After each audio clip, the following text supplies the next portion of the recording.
with me live and for those that will be watching this later on YouTube.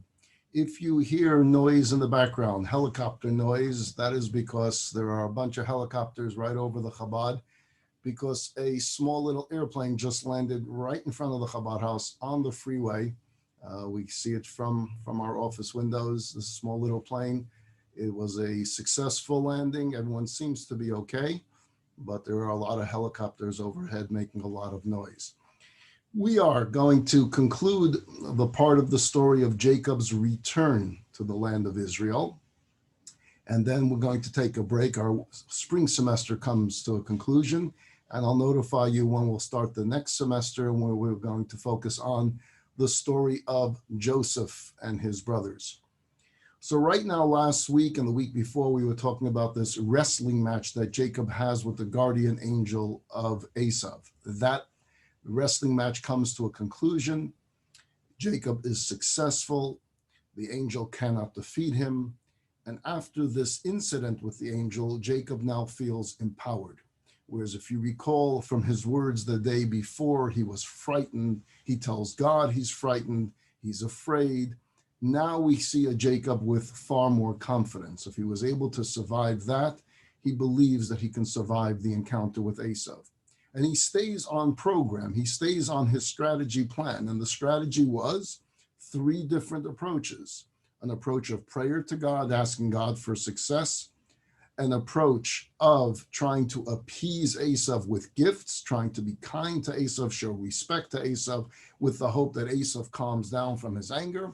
And the third was going to be a preparation for battle, letting his family know that they may have to do battle in order to survive. So now he feels strong. He has his faith restored. And he asks his family to go along with the plan. The plan was, we will first try to show respect. In the event not, we have to prepare ourselves for battle. And he leads his camp, and he now sees Esau from a distance, and Esau is charging at him with 400 men. And the Torah tells us he bows. Jacob begins bowing before Esau comes right in front of him. He bows 7 times until he finds himself at the feet of Esau. Up until this moment, Esau himself is not certain what approach he will take. We know 2 minutes ago the approach was he was a charging army. But at this moment, seeing Jacob bow to him, we're still left uncertain. How will this story end? What happens in the very next scene? And the Torah tells us that Esau now lunges towards him. We still don't know what's the lunging about. The Torah tells us he falls upon Jacob's neck. We're still not sure. What's he going to do with Jacob's neck? This can go either way. And then the Torah tells us he kissed him and he cried. Now we can breathe a sigh of relief. I'm sure Jacob breathes a sigh of relief. His family breathes a sigh of relief. In the Torah scroll, not the 5 books of Moses in the printed version, but the actual scroll, if you've ever seen the inside of a scroll, there are no vowels. So it has to be passed on all the way from Moses, from Sinai, all the way to today, how you pronounce each word, because there are no vowels in the Torah. There is one word that has an exception. The word Vayishakehu in this chapter, when the word says, and he kissed him. On this particular word, in the scroll itself, it has a dot above every single letter.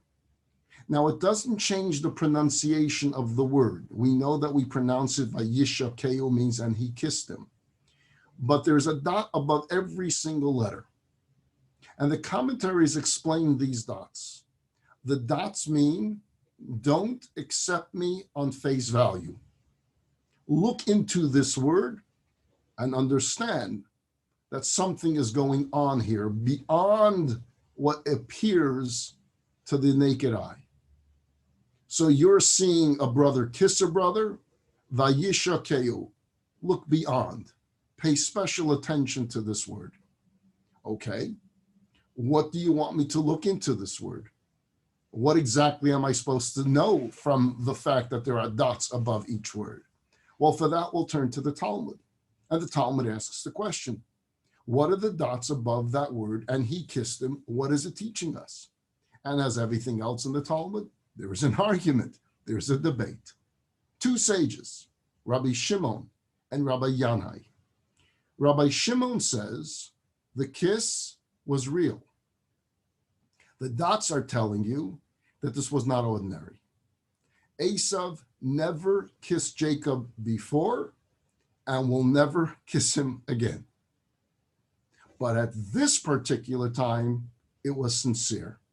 And Esau went against his nature and kissed his brother, meaning the plan worked. The messages, the gifts, the respect, the bowing, all worked and softened Esau to that very last minute, that last cycle of bowing. And at that last second, he kissed him sincerely. The plan works. Rabbi Yanai says, different than Rabbi Shimon. The dots above the word tell us there was no intention of a kiss. There was an intention of attack until the very, very last second. And the charging and even the embracing and the falling of the neck were part of the attack. That's what Esau meant to do. He wasn't coming with an army of 400 men to kiss his brother. If you're coming with an army of 400 men, it's not the honor guard, welcome home, Jacob. There were no banners prepared, welcome home, Jacob. There were no gifts sent the other way. It was one way. And then we have Esau falling upon his brother's neck. That was supposed to be the attack. And then the last second, a miracle occurs that he cannot harm him, but only kiss him. That means that the Vayishakeu, the word, and he kissed him, is written with the dots to tell you that at that very moment, God took away the free choice of Esau. And he lost control of himself. And instead of attacking his brother, which was his intention, God promised Jacob protection. God promised Jacob, don't be afraid, I will be with you. This was God in action, not allowing Esau to follow through on his choice. That the choice was to attack. Two different opinions. Either one is telling us there was no attack, whether it was Esau by his free choice or it was God taking away the free choice. Esau will offer the return of the gifts to Jacob, and Jacob will refuse and say, no, it's yours. I gave it from the depths of my heart, from the truism of my heart. I want you to keep them, and Esau will keep them. Esau will offer to walk together. Now that we're here together, let's go home together. Jacob will refuse. He will say, you have some strong adults with you. They travel at a rapid pace. I got little babies. We take our time. We spazier, as they say. It's going to take us months and months. And Esau will accept that as well. Esau will offer to leave some of his men with Jacob to serve as protection for Jacob. And Jacob will refuse that as well. It's okay. He doesn't need spies left from Esau in his camp. What does Jacob want? Separation, peace, and separation. We will do a lot better living separately and in peace with one another. And that's the way the chapter ends. And so this ordeal of 20 years, of actually even more than 20 years, because I'm sure it started when they were younger, but this real hostility, which began with the episode of the blessings, which we discussed at great length, that 20-year period comes to an end, and it comes to an end peacefully. You would hope, if you were Jacob, that you could breathe a sigh of relief. Finally, the last 20 years have been quite difficult. Running away from Esau, dealing with the whole episode of Esau, then dealing with Lavan and his lies and his deceit, and then dealing with this confrontation. Finally, I'm making my way back home. Let me live in peace. We, the audience, wish that for him as well, but it was not to be. Jacob, who had overcome difficult trials over the last few decades, is now wishing for tranquility but he's going to face one calamity after another. The first calamity that he's going to face after this episode is what we're going to focus on today, and that is the abduction, the kidnapping, and raping of his daughter, Dina. Following that will be the early passing of his wife, Rachel. Remember, Rachel was the wife that he loved so much. That was the one that he always wanted more than Leah. It was Rachel that had his eye. It was Leah that had most of his children, but it was Rachel that the Torah talks about this very special love he had. She will pass away young, and she will be buried on the way. We'll talk about that briefly tonight as well. And then the entire story of Joseph opens, which we know leads to, again, another few decades of difficult time for Jacob. The years that Joseph was missing, the years that he thought Joseph was not alive, very painful, difficult times for Jacob. Jacob's life can be looked at as a life of hardship, as a life of difficulty, filled with struggles and pain and crisis and endurance and perseverance. And at the end of it, happiness. Jacob is what I would call the patriarch of the night. And I'll explain that later on tonight. What do I mean by the patriarch of the night? And yet, even with all the darkness and all the difficulties that he goes through, he is the only of the three patriarchs to bring up a Jewish family. When I say Jewish family is, remember, Abraham had two children, Ishmael and Isaac. One remains part of what will be the Jewish people, one does not. Isaac has two children, Esau and Jacob. One will remain part of this chosen people mission, the other will not. But from Jacob on forward, everyone that comes forth from Jacob will become part of this Jewish family. So with all the difficulties he goes through, he does succeed in that, because we're ready to begin a nation. Once there was a father like Jacob who experienced exile and showed us how you overcome exile, how you have faith even within exile, how you have strength even within exile, how you long for and wait for the dawn, and the dawn will come.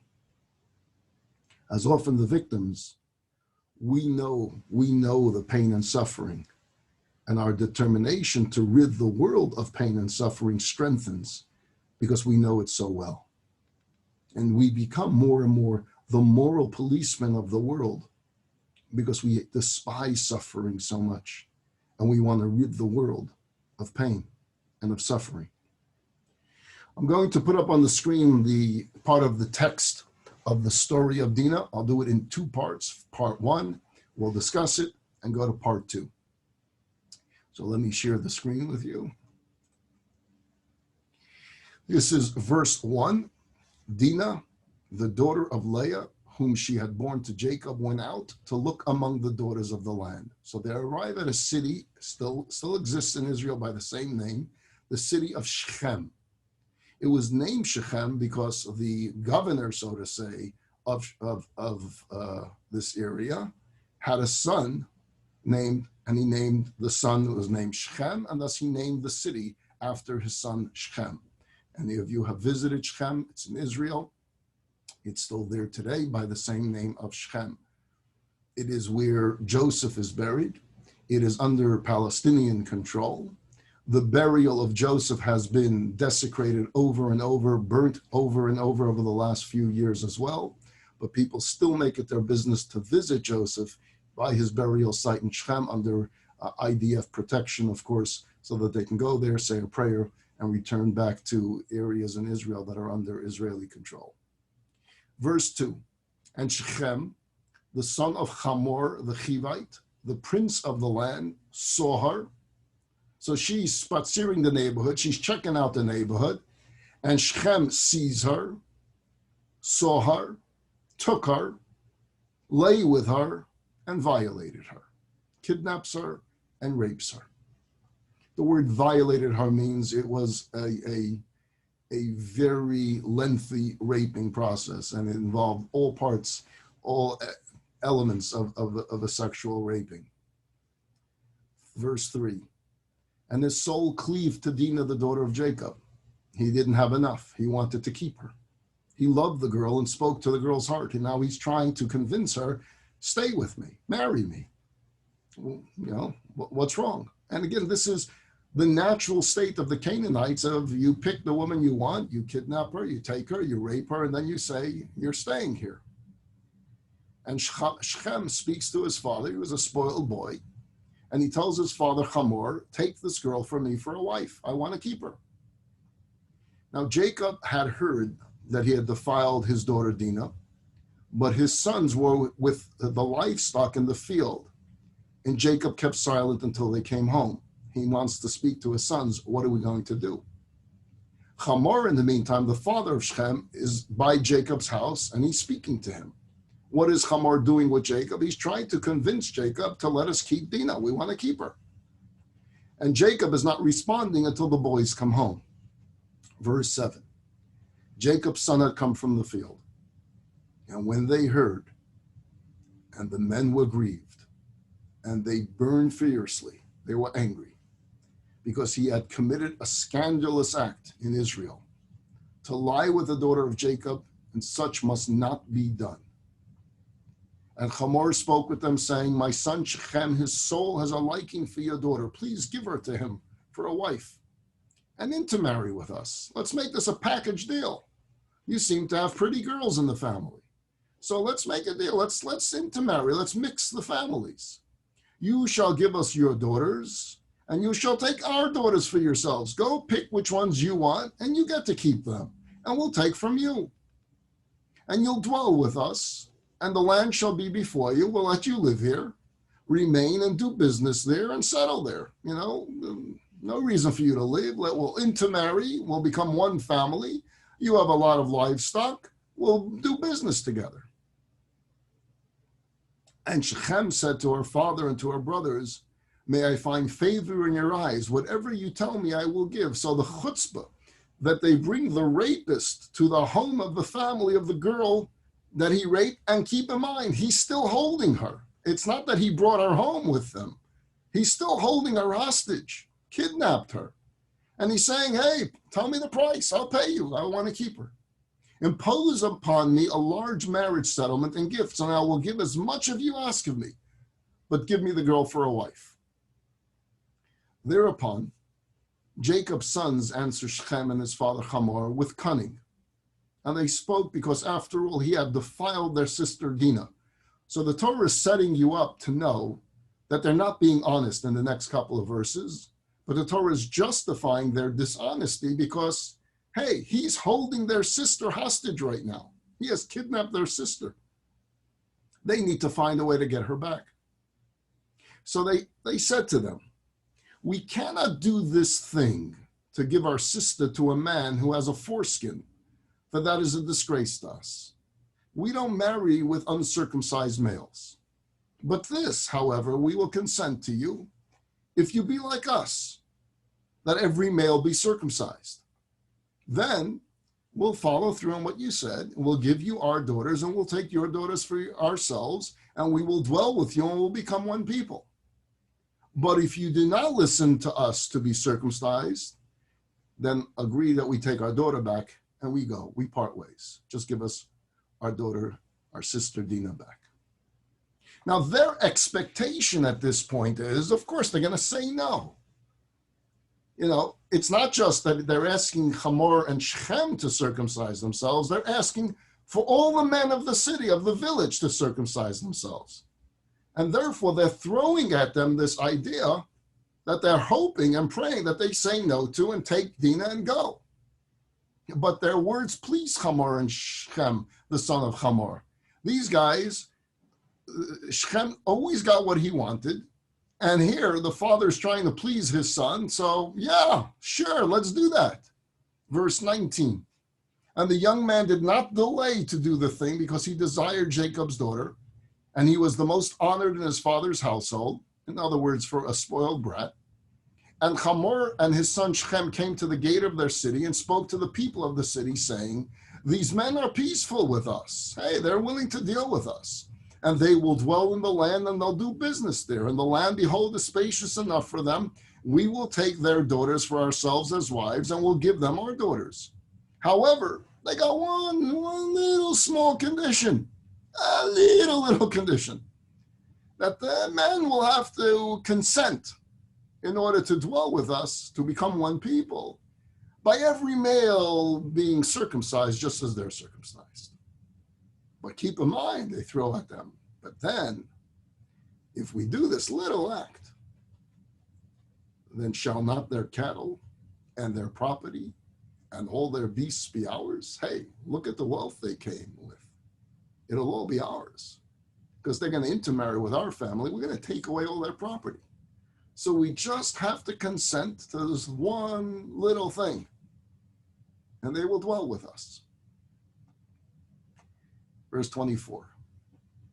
And all those coming out of the gate of the city listened to Hamor and to his son Shechem, and every male, all who went out of the gate of the city, became circumcised.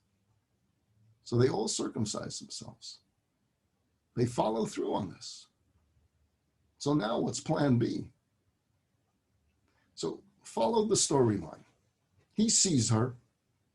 He lusts for her. He doesn't ask for her hand or her permission. He takes her. He rapes her and he violates her. And then he falls in love with her. And he tries to console her, to say, I'll take good care of you. Even though he has a harem perhaps of who knows how many wives, but he wants this one. He wants this prize. And he won't allow her to leave. Now, when the Torah told us how they reacted, the Torah uses some very strong words. First, it talks about they were distressed. It talks about grief, sadness that they felt, the sense of loss. Because even if they would somehow get their sister back, there was still a loss. She was raped. And they felt as if the whole family was raped and violated. Then the Torah uses the word vayichar. Vayichar is fiery anger. When the vayichar is used, it's a word that means that they're demanding revenge. They want revenge. This cannot happen. It's interesting how the author of the Bible wrote up this chapter. Because up until here, we were reading a narrative. This is what happened. Hamor saw her. This is what Hamor did. This is what Shechem did. This is what they said. This is what they said. It's a narrative. But at some point in this narrative, the author puts in commentary of his own. An editorial, so to say, an opinion. There's a very strong line that's inserted by the one observing the story and recording the story. And this line, I believe, has become an eternal message for the Jewish people. That line that I'm referring to was, I'll say it first in Hebrew and then translate it, Ki nevala asa b'Yisrael v'chein lo ye'asa. Which means, what was just done to Yisrael, to Israel, cannot happen, cannot be allowed to happen. Lo ye'asa, don't tolerate this. Ki nevala asa b'Yisrael. Something so bad, so evil just took place to Yisrael. Now it's interesting that the author wrote the word to Yisrael. He didn't write to Dina. He said to Israel. We haven't started calling him by the name of Israel. His name is still Jacob. Her name is Dina. The author writes to Israel. The angel that he was wrestling with in our class last week said, I'm telling you a prophecy that at some point God's going to change your name to Israel. But that didn't happen yet. And yet the author here writes, what took place affected all of Israel. The anger that the brothers feel is because something happened to Israel. It's the anger that all of the Jewish people should feel. The Torah is telling us at this moment that what took place was a crime against all of us. And we have to view this act with such utter contempt and outrage. We can't accept that that's the behavior of that city. It cannot be so. Because we have to be a nation of high moral standards. We are Yisrael, and therefore this cannot stand. This cannot be tolerated. You can't allow this to go. This, by the way, is the first time that the name Yisrael is used in the Torah, was when it comes to the defense of the moral purity of the Jewish people. is the first time the name is used. Again, the angel mentions it, but only by way of prophecy. Here, the first time the author is actually using the name. So shall not be done for all people. Rape is not just illegal for Jews, but tragically, it was tolerated by many nations. It became the norm by many nations. It could never be tolerated. And the Jewish people need to stand up for this and make a clear statement to the world. Women are not your property. You can't do with them as you please just because you desire her to take her and do what you please with her. I believe that the narrator here is preparing you for a response that would assure that such an act would not happen again. So we're being prepared for the second part of the story. And again, to add to the chutzpah, to the audacity, they rape someone from this family and they come to their home. They're not afraid, they're not embarrassed, they're not ashamed to say, we want to keep her. As if nothing bad happened, as if nothing wrong was done. That was the attitude. And what do they want? They want an alliance of friendship. Sure, you just raped our sister, you raped our daughter, and you're talking about an alliance of friendship. Commerce, we want to do business with you. Marriage between the two peoples. All of this while they're still holding Dina captive. At least bring her along, let her be free and see if she wants to marry him.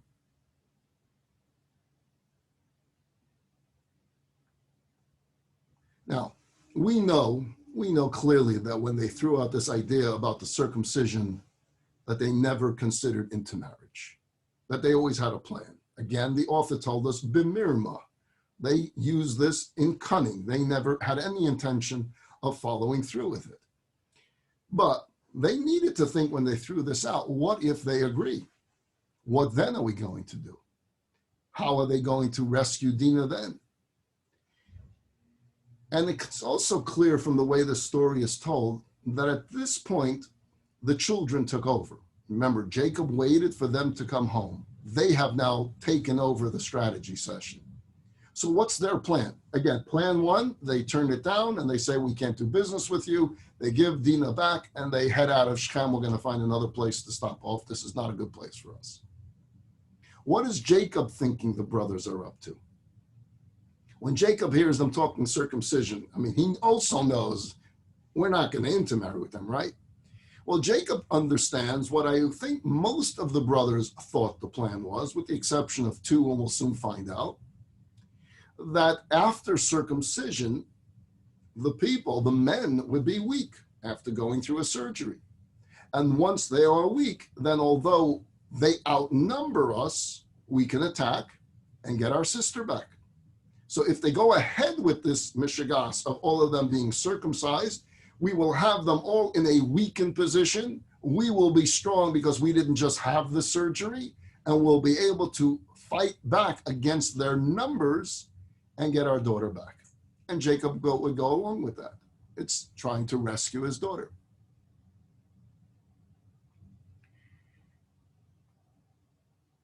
So let's take a look now at the second part of the story. What does happen? We know they all circumcise themselves. What takes place?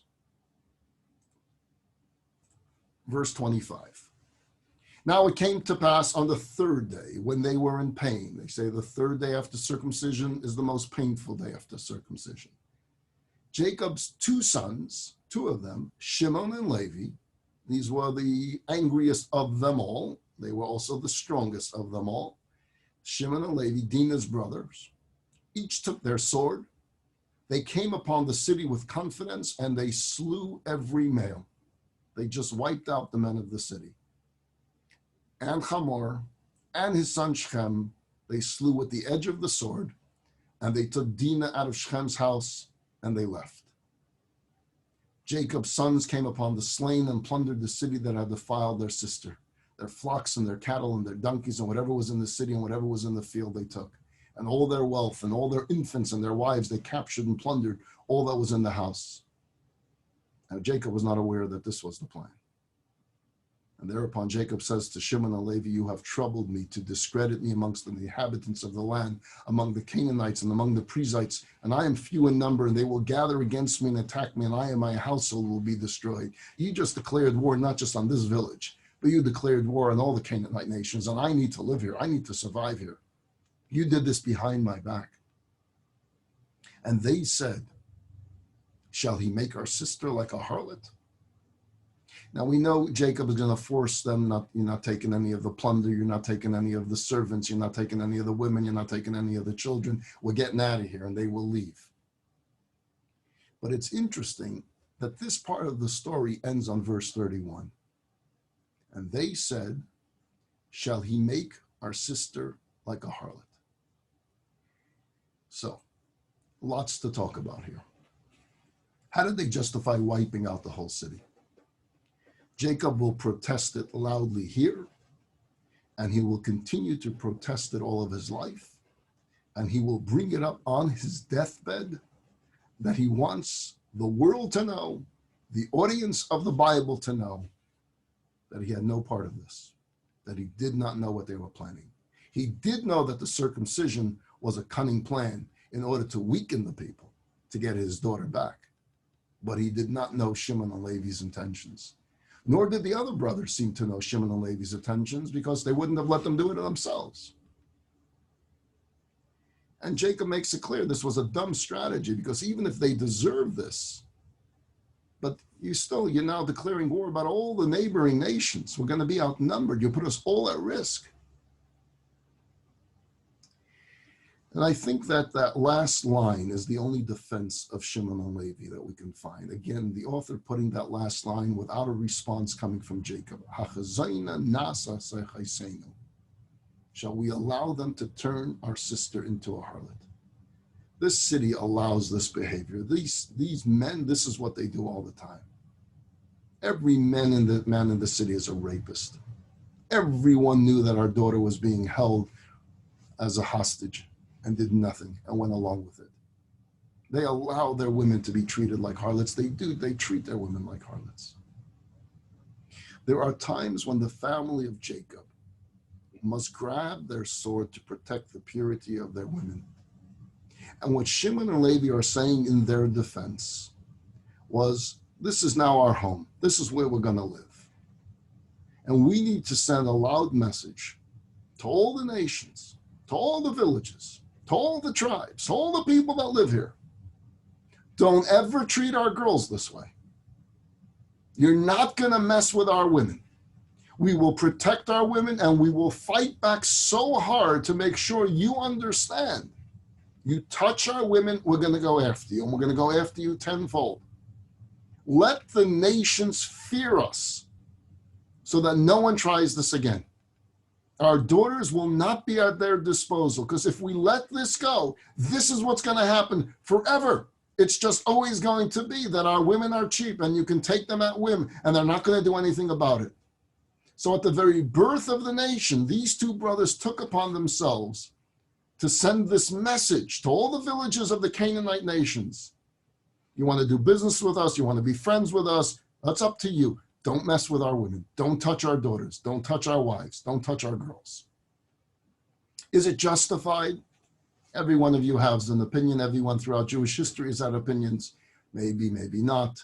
Were they complicit in it? Were they part of it? Were they part of this? Did they sin themselves? All this debate has always gone on. We clearly know Jacob's opinion on it, and we know Shimon and Levi never backed down. They never felt they did something wrong. In fact, Shimon and Levi, they're not looking for justification. They're not looking for us to defend them. They were looking to put the world on notice. The fact that we're nice people, the fact that we're good-hearted people should not be confused with weakness and with cowardice. We're a courageous people and we're a strong people. For a family that would need to survive surrounded by enemies, Shimon and Levi wanted to show in the first physical act that was committed against the Jewish people that you're going to pay a very heavy price if you do that. Jacob obviously thought it was excessive. And as I mentioned, he will remind them again before he dies of his displeasure of their actions. But in our chapter, the chapter in Genesis, where the story is told, The author gives Shimon and Levi the last word, perhaps hinting that God understands where Shimon and Levi were coming from and the message they were trying to send out. A little bit just on the remaining part of Jacob until the story of Joseph unfolds. God will come to him after this and officially give him the name Yisrael, Israel, Prince of God, and one who wrestles with God. Once again, he will ratify for him the blessings that were given to him and all the promises, the chosen people promises, the land of Israel promises. And then Rachel, his wife, will give birth to another son. Her second son, the 12th of the 12 tribes of Israel. His name, Benjamin. And Rachel will pass away during childbirth of Benjamin. And she's the only of the matriarchs and patriarchs not buried in the city of Hebron, not buried in the cave of Machpelah. She's buried in Beis Lachem, known today as Bethlehem. Many of you have been to her burial site. It still stands today. Kever Rachel, the burial of Rachel. It's on the road, it's on the path. It's where it took place, where she passed away. And he buries her there. The commentaries will explain that that becomes a very strategic place, a place of prayer and a place where when we were exiled, we ran by that road and we ran to Mama Rachel, to our mother Rachel, and begged her to intercede and to save us. That she is considered the matriarch, always crying for her children. It is an extremely holy place to visit. Those of you that planning to visit Israel this year, I strongly recommend that you put the burial of Rachel on your itinerary. It's very safe going there, even though parts of the city of Bethlehem is again under Palestinian authority control. Israel was able to build a secure road that leads directly to the burial of Rachel, completely under IDF control.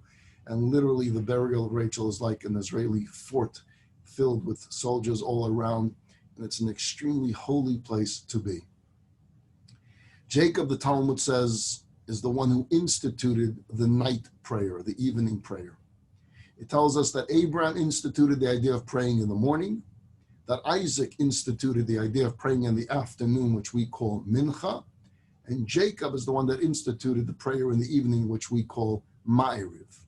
What does it mean that Jacob is the one that instituted the prayer at night? Remember, I mentioned before that he is the night patriarch. He's the patriarch of the night, because he was the one who taught the Jewish people how to find God in the night, in the thicket of darkness. And that's the great legacy of Jacob to his children and to all of us. Precisely when you feel most alone, God is with you, giving you the courage to hope, the strength to dream. Like the bird that feels the light when the dawn is still dark, but just about to break through, Jacob bequeathed to his children the capacity that when it seems like you're at the verge, as King David says, my ayin yavo Ezri, from where will my help come? I have help from nowhere. I'm completely lost. That's when I completely fall into God's embrace. That's what Jacob taught us. And this would become his defining story. Jacob remained alone, and a man wrestled with him until dawn broke. Jacob is alone, caught in the thicket of night, wrestling with profound forces, attempting to defeat him. Is that not the story of the Jew? Is that not our story? Don't we have these moments of the night when we have to wrestle with our own difficult demons, whether in the form of depression, grief, despair, anger, regret, emptiness? We are Jacob and Jacob is us. Yet Jacob taught us how to pray the evening service, how to turn to God in that very moment when we feel that nothing is left. He taught us how to have hope precisely at those moments when we are on empty, when we need it most.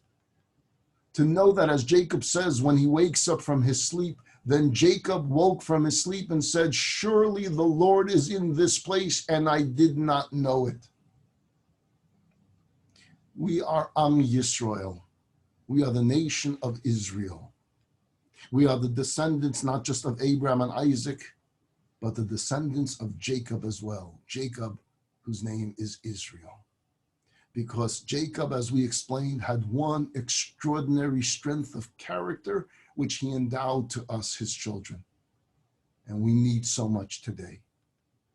Jacob was the person whose deepest encounters with God took place when he felt all alone. Jacob, whose encounters with God took place mostly at night, far from home, fleeing from danger, from one danger to the next. He found God when he felt there was nothing left. He was so honest in his prayers to God. I'm afraid, he says to God. I'm frightened. Remember, he has this vision of the ladder stretching from earth to heaven and said, surely God is in this place, and I did not know it. This is the man who, under almost identical circumstances, 20 years later, wrestles at night with an angel and is told that his name is going to be Yisrael, one who wrestles with God and with man and prevails. Jacob never lived in peace. He always had difficulties, always struggles, until the very end of his life. But somehow he managed to take all the fear and all the pain and all the loneliness and the isolation and turns them into this vision of a ladder connecting heaven and earth. God is there in the very midst of that place, in the moment of that danger. Jacob was the man who, I'll say, rescued hope from the depths of despair. He kept hope alive.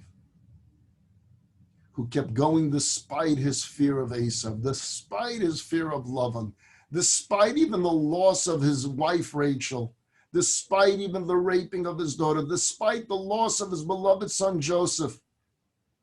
He never stopped wrestling with history and with destiny.